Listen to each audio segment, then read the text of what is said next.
Other genealogies that are found in Genesis chapter 10 and 11 that bring us up to about 2000 BC. And that's 2,000 years between creation and the time of Abraham, as is recorded in the book of Genesis. And just for posterity's sake and for illustration, that is 2,000 years worth of history in the book of Genesis. This is the next 2,000 years, roughly. I suppose if everything were to be written about what happened in that time frame, I don't know how many volumes it would have taken for us to read, and certainly would have been rather tedious to plow through. But everything that's been written in these first 11 chapters up to now has been simply to give us that thread to follow from the very beginning, and then in Genesis chapter 3 to where God has made a promise that one day through the seed of Eve that He's going to redeem man. And as we come up to Genesis chapter 11, we talked last week about the Tower of Babel or Babel, depending on how you pronounce that. We have the division of the three tribes with Shem, Ham, and Japheth. And we have come down to the genealogy of where we're going to start in verse 27 of Genesis chapter 11. Now these are the generations. Genesis chapter 11. Genesis 11. When it says these are the generations, there is a term that is in Hebrew that lets us know that they're talking about the genealogy or the generation or the creation of that. In the beginning it talks about the generations. I believe it's in Genesis chapter 2 that talks about the generations of the history of the earth. Well, now we have the history of the generations of Terah. And all of these generations are leading us, and if you follow that, if you go to the New Testament in Matthew and Luke, you follow the genealogies. And through the Luke, you will find the genealogy passes directly through this. These are the generations of Terah. Terah fathered Abram, Nahor, and Haran fathered Lot. Haran died in the presence of his father Terah in the land of his kindred in Ur of the Chaldeans. Ur of the Chaldeans, I think I mentioned this last week, that area is called the cradle of civilization. A lot of your DNA, that you'll take from your test. I think I used the blood test last week. It's actually the saliva test is the one that I had taken. I think when most people have their DNA. Has anybody done DNA tests on their families to find out where they went? They do that with saliva. But they can do it with blood. Actually, if you watch the crime shows, they can do it with anything. You know, if you do it for those people that are trying to discover it, you have to practically wear a hole in your jaw to get all of the DNA on there, and they can take it from the little strand of hair, and they can figure out everything in your life. So all of these, it's called the cradle of civilization that goes through Ur of the Chaldeans. There, right where in our modern day the Euphrates and Tigris come down into that bay, that's where Ur of the Chaldeans is located. If you go back to your maps in your Bible, which I think mine are all torn out. They've worn out. So but they will show you where that map is for the early civilizations in that. So that's where, yes, or as I said in my ancient civilizations, as I told my teacher, Mr. Whistler, Mesopotamia. I had never heard it. If I heard it pronounced, I didn't know it. So I said, Mr. Whistler, are we going to be in Mesopotamia today? And of course he said, what? Mesopotamia. He says, no, it's Mesopotamia. Mesopotamia. So that is, yes, it's Mesopotamia as we know it. And and it says, and Abram, in verse 29, Abram and Nahor took wives. The name of Abram's wife was Sarai, And the name of Nahor's wife, Milcah, the daughter of Haran, the father of Milcah and Iscah. Now Sarah was barren, and she had no child. Terah took Abram his son, and Lot the son of Haran, his grandson, and Sarai, his daughter-in-law, his son Abram's wife, and they went forth together from Ur of the Chaldeans to go into the land of Canaan. When they came to Haran, they settled there. The days of Terah were 205 years, and Terah died in Haran. Now, let's go forward to the book of Acts. Acts chapter 7. In Acts chapter 7, Stephen is going to give a history lesson to the council there in Jerusalem.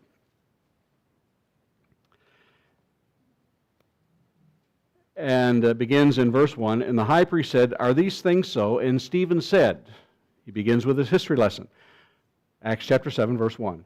"Brothers and fathers, hear me. The God of glory appeared to our father Abraham." Now, he calls him Abraham, even though technically he's called Abram. His name won't be changed to Abraham, but using this style here, he simply calls him, like everyone knows him, he's Abraham. Father Abraham, when he lived in Mesopotamia,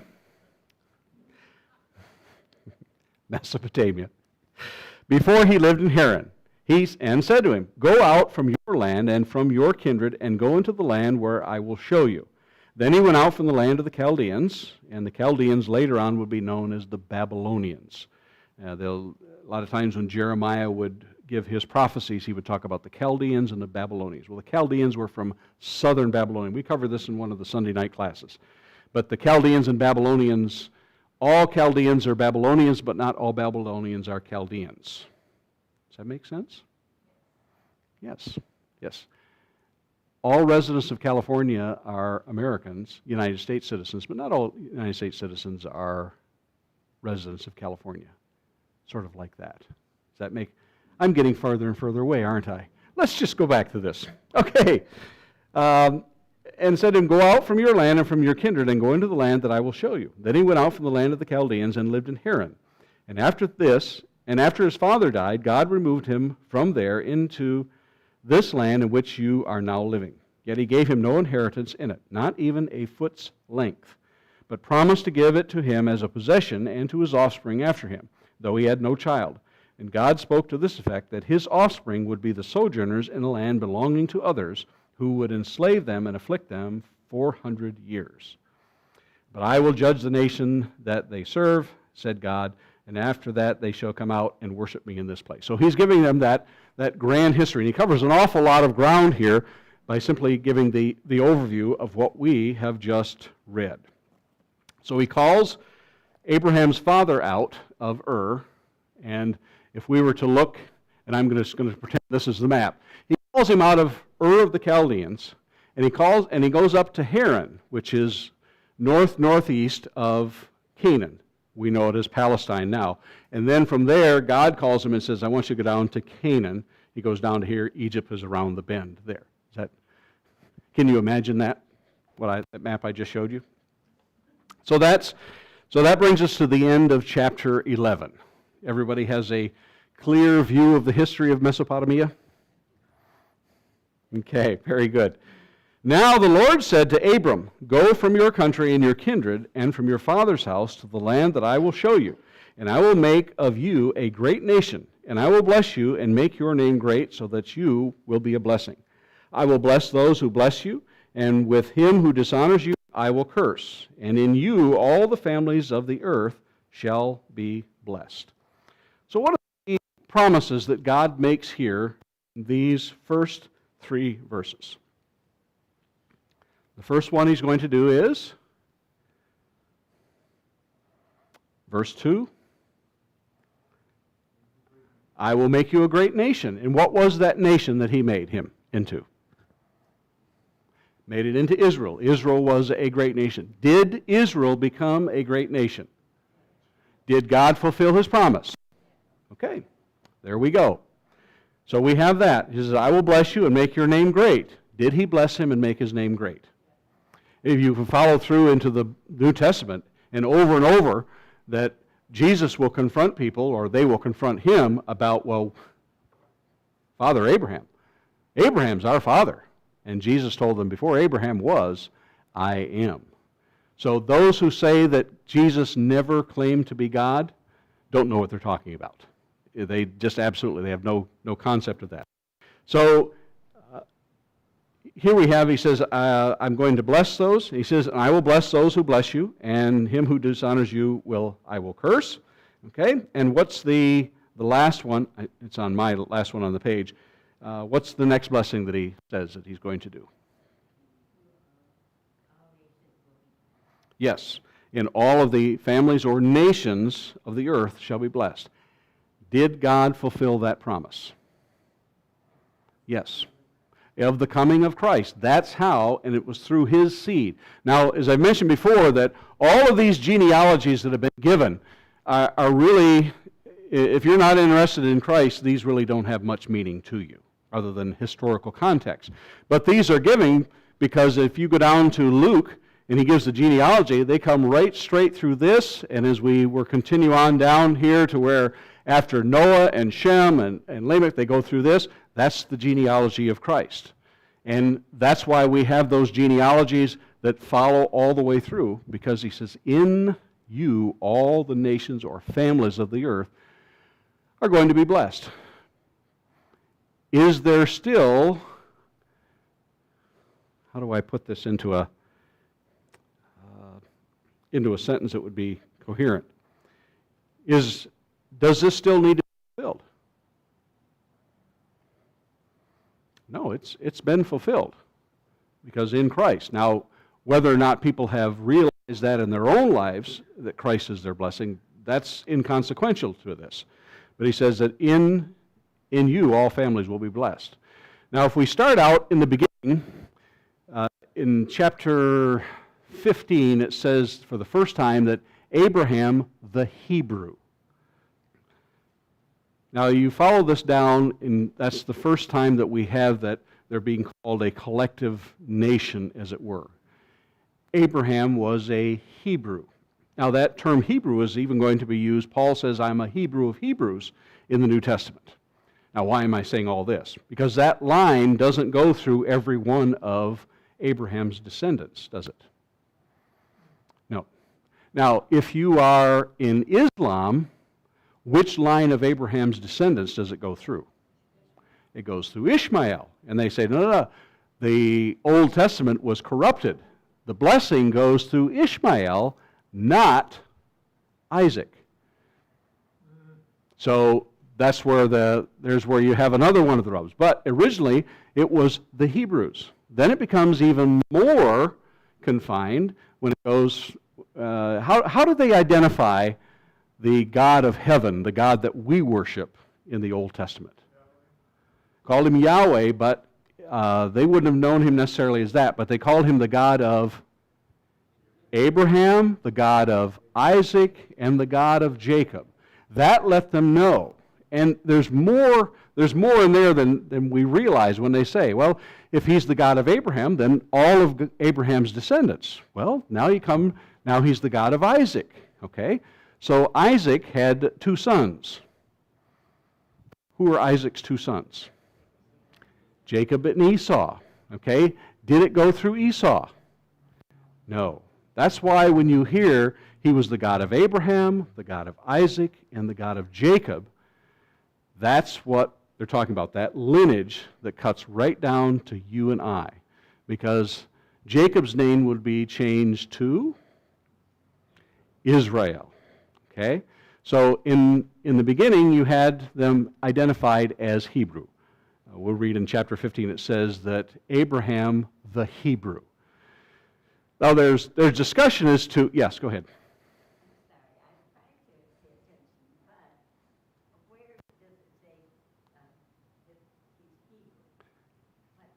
In chapter 15,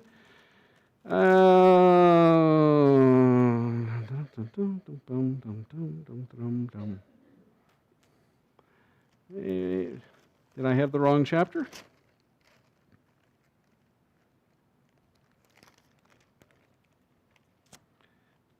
Someone looked it up, Abraham the Hebrew. But it's in the context of this, and I should have marked it out clearly. But he's called Abraham the Hebrew, there the first time. If you look up in a concordance where it says, and so I'll have it by the end, it'll come to me. So he's originally known as Hebrews. Then they become known as as Israel. They are God's chosen. Now, after the captivity, what would God's chosen people be known as? They are Jews. They're Jews because it's a form of Judah. So they're called Jews. So that's really the transformation that happens, and that will be on the final exam. So remember that, okay? So you're not caught off guard on this. So here, as Abraham is going to be called the Hebrew, where the name Hebrew come from, we think that in this genealogy that happens after the flood, there's a man called Eber, and it means a division, or coming out, or coming over, is what it meant. Some people think that that's where Abraham, the descendant of Eber, came from, because from his son, it says in that his generation, the earth was divided. And I know that's an awful lot for you, but when someone says one day, why were they called Hebrews? You say, well, some people believe it came from Eber. Others think that it's simply because he was called out. He came across the river Euphrates, up to Haran, and then down. So that's where we're at here in 14:13. Yes, I knew it was verse 13 there. 14:13. Oh yes. Then one who had escaped came and told Abram the Hebrew. Chapter 14 and verse 13. I was one chapter off on that. So he began. That's the first time that you read the term Hebrew. And Eber is the same Hebrew root word. And some people find that all fascinating, up to and including me. Others don't. So, here we have the promise that in your families of the earth, all the families, they shall be blessed. So Abram went as the Lord had told him, and Lot went with him. Abram was 75 years old when he departed from Haran. And Abram took Sarah his wife, and Lot his brother's son, and all their possessions that they had gathered, and the people that they had acquired in Haran, and they set out to go to the land of Canaan. When they came to the land of Canaan, and why is it called Canaan? Who is Canaan? If we go back to Noah comes off the ark, Noah has 3 sons, Shem, Ham, and Japheth, and who was Ham's son or grandson, depending on how you look at it? His name was Canaan. He said, "Cursed be Canaan." And so this land that is inhabited is called Canaan, because it is the descendants of Ham who are on their way down to Africa. Some of them have settled there. And there are going to be 7 tribes that God says that He's going to drive out from that land when He brings the promised people. He's going to name them here in one of these chapters, and I always have it marked up so I know exactly where they're at. Chapter 15, and it says, I give this land, chapter 15, the last 3 verses. To your offspring I give this land from the river of Egypt to the great river, and the great river is Euphrates, the land of the Kenites, the Kenizzites, the Cadmonites, the Hittites, Perizzites, Rephaim, and the Amorites, the Canaanites, the Girgashites, and the Jebusites. 6 of the 7 that he tells Moses Moses and Joshua that he's going to drive out are listed there. So all of this is being laid out for you, and it can be a little bit confusing because there's going to be hundreds of years. There's going to be about 500 years now between this time of Abraham and the time when Moses is going to get the law. Yes, Tim? When Abraham heard the Lord say, to your offspring I will give this land. What did Abraham think?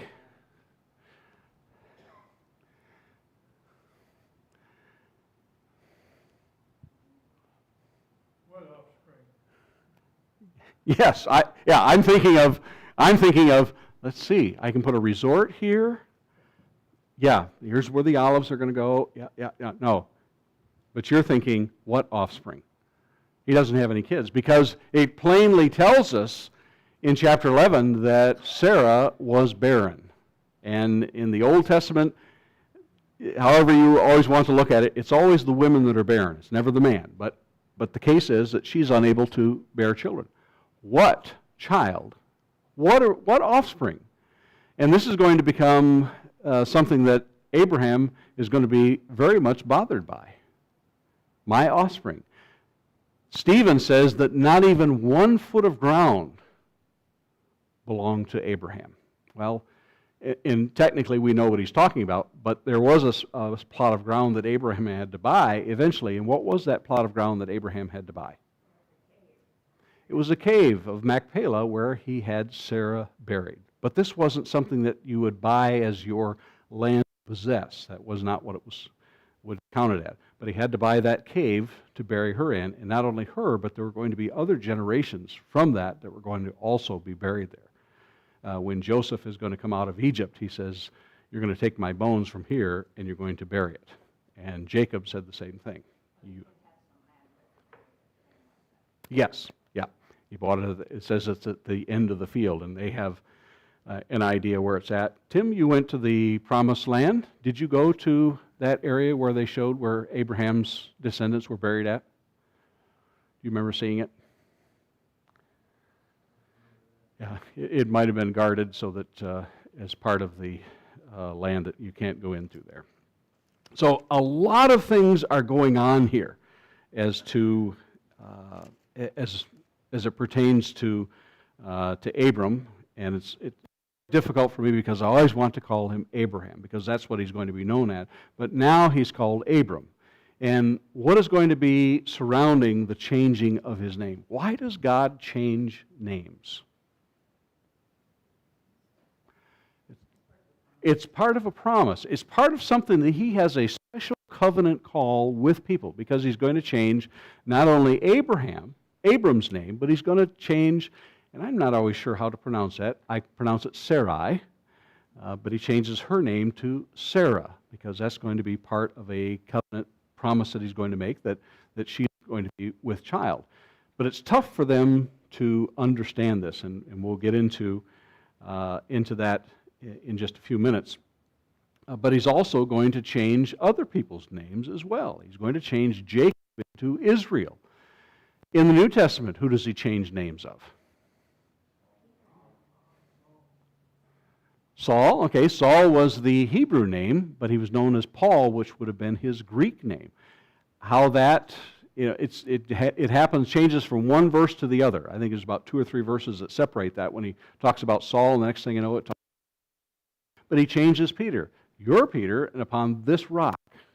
So he changes names of people as it goes about, as his covenant demands of them. And it lets them know that they have a special place in this.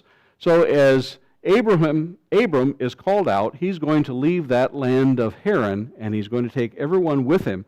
And it says that in verse 5 of Genesis chapter 12, it says, "And Abram took Sarai, his wife, and Lot, his brother's son, and all their possessions that they had gathered, and the people that they had acquired in Haran." So, and we're going to read about in chapter 14 about Abram has to go rescue Lot from a war. And it tells about the number of people that he had, and I want to say that it is in the 318 trained men in his house. Doesn't sound like a lot, does it? He's going to go to war with 318 men. Weren't as many people, but 318 doesn't sound like a lot of people that you're going to go to war with. But when you have 318 people, now this is just men. We don't know how many are women and children beyond that. But Abram is building quite an empire for himself as we go about. So don't gloss over that and say, well, that's not really that important, because God says, I'm going to make of you a great nation. And we think, well, when Abram went down to Egypt, it was just he and Sarah that went down there. Well, when he goes down, who does he take with him? We assume that he takes some of the servants. It's not specifically and explicitly stated, but it could have been. He's taking quite a great, is the term retinue that I want to use? He's taking a pretty good crowd with him, and he's gaining more and more all the time. that he's taking. So God is gradually, little by little, making a great nation of him, but as great as a nation as he is becoming, there's the one thing that he lacks, right, Tim? He lacks the Son. He lacks the Son that God is going to, God is going to bless him through. And I'm sure that there's a great lesson in that about patience.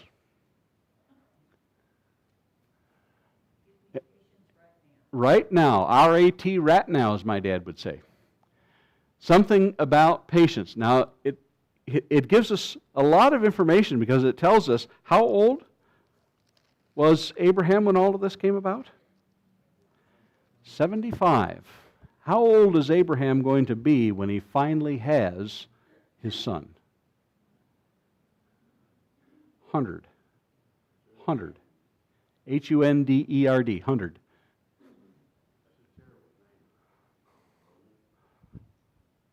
Yes.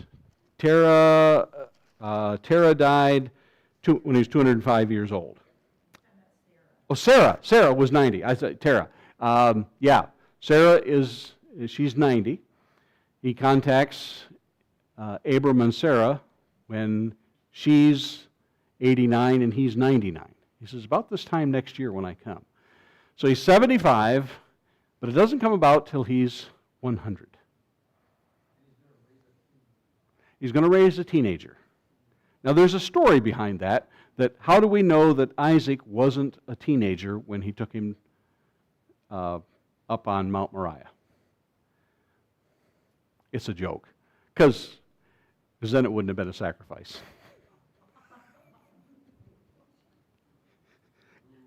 Edit that one out, Mark. Yes, he has to raise a teenager. And many people believe that he was about 12 or 13 years old. That would have been the standard. But the fact is that he's 75 years old. And remember, in our genealogy that you can imagine here, that people are beginning to be 30, 35, and 40 years old when they become fathers. Now, Abram is 75 years old, and he's told that I'm going to make your descendants. I'm going to make your descendants. He doesn't have a kid yet. He's not going to have one for another 25 years. But yet he keeps building his own, what should we say, kingdom almost. Yes, yeah, his corporation. Yeah. By this time, he's incorporated, so he's protected by the laws, so that if he gets sued, But in other words, he keeps living for God, no matter if he knows how that child is going to come or not. He just plans on being with God throughout. yes, yeah, he continues to grow. If you go to the book of Job and you look at the first couple of chapters, and especially the first chapter, it tells about that he was one of the great men of the East. He may have come from that area from where Abram came from, around that area, because it talks about the land that he came from. So talk about being a great person of the East, Job was. And Abraham, at this time, is approaching that, but he still has to wait. And what are some of the things involved at being 75 years old and still having to wait 25 years to have that child that God promised you?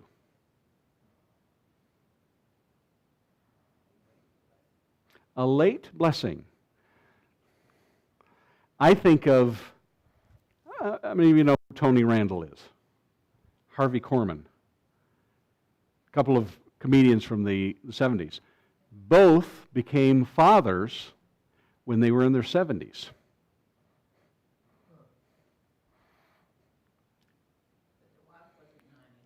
Their wife wasn't 90, yes. That goes, yes. I should add that. Their wives were not 90 years old. They had married younger. But the thing that comes to me when I think, well, you're 70 years old. How are you going to go out and play ball with him and all this? But we're thinking in the 21st century, thinking of what are you going to be able to do?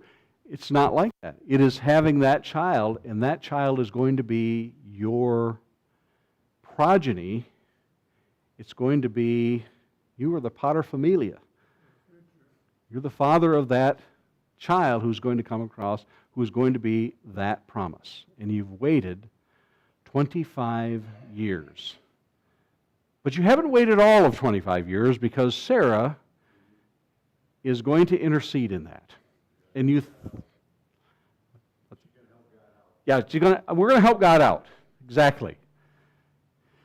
She has an idea of this. And now, if you think in terms of the history of the world, and I mean the history of the world, of how different things would have been if both Sarai and Abram had said, I'm going to wait. But because they didn't, Ishmael comes along, and with it, all of the troubles that eventually come down. Yes, the conflicts. And it comes about because God has made this promise. Not because God has made this promise, but because He's made this promise in their inability to wait. Now, is there a lesson somewhere in this? Patience? No. No, not patience. Yes, it is patience. It is patience and trust, I hear, about waiting on this. And there are going to be not just this incident, and I'm jumping way ahead here, but the things that we're going to see that are happening to Abram here are going to come because of perhaps a lack of patience. And when we get to chapter 13, we come down to, and I'm going to skip over the part where Abraham and Sarah go down to Egypt. I want to go to chapter 13. So Abram went up from Egypt, he and his wife, and all that he had, and Lot with him, into the Negeb. And Negeb means the southern region of Palestine, between what we call modern-day Israel, Palestine, and Egypt down here. The Negeb was the southern region of that. We read about that, especially when we get down to David and the Negeb. So, and Lot went with him into the Negeb. Now, Abram was very rich in livestock and silver and in gold, and he journeyed on from the Negeb as far as Bethel, to the place where his tent had been at the beginning, between Bethel and Ai, to the place where he had made an altar at the first. And there Abram called upon the name of the Lord. And Lot went with Abram, also had flocks and herds and tents, so that they could not support, both of them, dwelling together. For their possessions were so great that they could not dwell together. It's building on that corporation there. And there was strife between the herdsmen of Abram's livestock and the herdsmen of Lot's livestock. And at that time the Canaanites and Perizzites were dwelling in land. Then Abram said to Lot, let there be no strife between you and me, and between your herdsmen and my herdsmen. For we are kinsmen. Is not the whole land before you? Separate yourself from me. If you take the left hand, then I will go to the right. If you take the right hand, then I will go to the left. Verse 10. Verse 10. Oh, we don't have time to read it. That's the second bell. But I'm going to read it anyways. And Lot lifted up his eyes and saw that the Jordan Valley was well watered everywhere, like the garden of the Lord, like the land of Egypt in the direction of Zoar. That was before the Lord destroyed Sodom and Gomorrah. So Lot chose for himself all the Jordan Valley, and Lot journeyed east. Thus they separated from each other. The irony of that is he picked the best land, but he ends up in a corrupt place. Yes, he picks the best of the land. And Tim, I'm going to come back to you again. Did you visit this part of the Dead Sea? Is it as lush as what it's pictured here? The orchards are gone? The fields, flowing green fields are gone? It's all gone. I've seen pictures of it. It looks like the landscape of the moon and Mars. But at one time, it was that well-watered Jordan Valley. And who could blame Lot? If you had to choose, and Abraham gives him the choice. Abraham says, if you go to the, is that east? Okay. If you go to the east, I'm going to the west. You go to the west, I'm going to the east. Whatever you want. And Lot looks, I think he looks to the south, really, south and the east. And he sees, lifted up his eyes and saw the Jordan Valley was well watered everywhere. They say the water level is so low that I believe the level has dropped some 40 feet in recent years of the Dead Sea, to where it's soon going to come to the point where it's going to be completely dried up. But at one point was the well-watered Jordan Valley. We'll save that account till next week. Any questions or comments? We're covering the history of Mesopotamia, so read up on it.